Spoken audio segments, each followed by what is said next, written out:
Is Avatar: The Way of Water a downgrade from the first, or is it still a masterpiece like the first, as some like to say?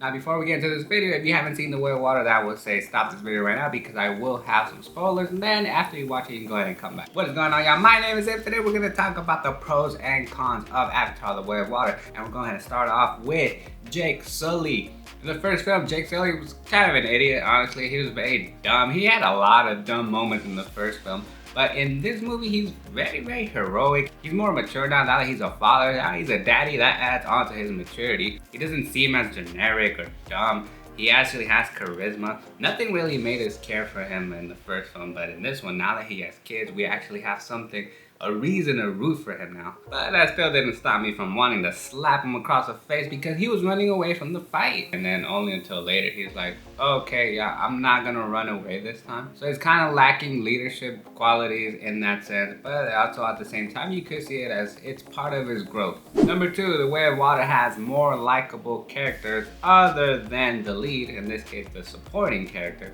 And honestly, I think his kids are the best part of this movie, especially, I think it's Mateo. Look, just this kid, okay? Whatever his name is, because I completely forgot.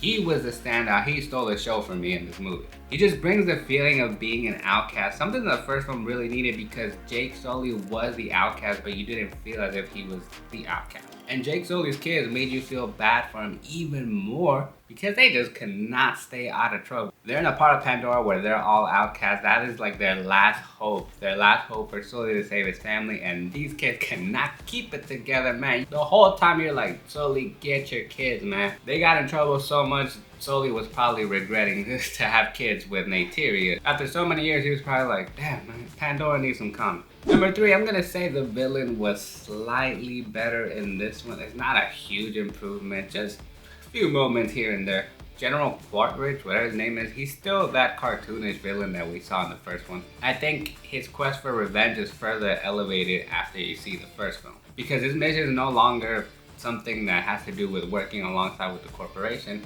His mission is just simply out for revenge because you know that Sully killed him, obviously. So now that all his memories and his conscience was transferred over the Avatar, he was like, man, this is my second shot. This is my chance to get back at this dude. But that's not the best part. What I really like is since he finds out that he had a son that he left on Pandora, now that he's all grown up, there was this moment where you could tell that he really cares for Spider when Neytiri has him and she's threatening to kill him, and he supposedly just doesn't care, but you could really see him getting to him. So it really shows General's sensitive side right there. So you do have a heart. It's just little moments like that I wish it had more. I think it would have benefited even more if we had more moments where these moments of tension between him and Spider where they're like, oh, you're not my dad, I don't care, screw you. Well, I don't care about you either, but deep inside, you know they do. This was Spider's shot to have that big Will Smith moment where he's tearing up, you know, the nose holes are opening up, and he's like, how come you don't want me, man? That would have been a much better subplot than, I mean, the whale. Seriously, we had to have a Free Willy subplot. But hey, you know, James Cameron really wanted us to spend some time in the water. And last but not least, I think it's obvious, the special effects, the VFX. I mean, it's obviously a much better improvement. What I really like is not so much the action scenes, but how much detail, the attention to detail when the camera is on Sully or any of the Na'vi, how you can just see their skin, their pores, their complexion. Frame rate is really smooth.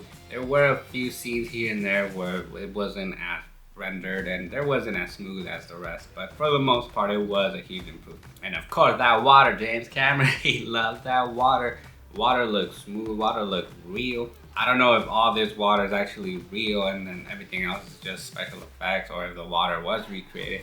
I don't know, whatever James Cameron did, it worked. The Way of Water is probably the last movie that I'm gonna see this year, so that means I have to review the top 10 and the top worst. If you're watching this in the future, then you'll be able to click on them at the end screen on the link in the description below. But in the meantime, make sure you hit that subscribe button and turn that bell notification on so you won't miss out on when those videos are up. Thank you guys so much for watching. Keep watching the channel and keep watching movies.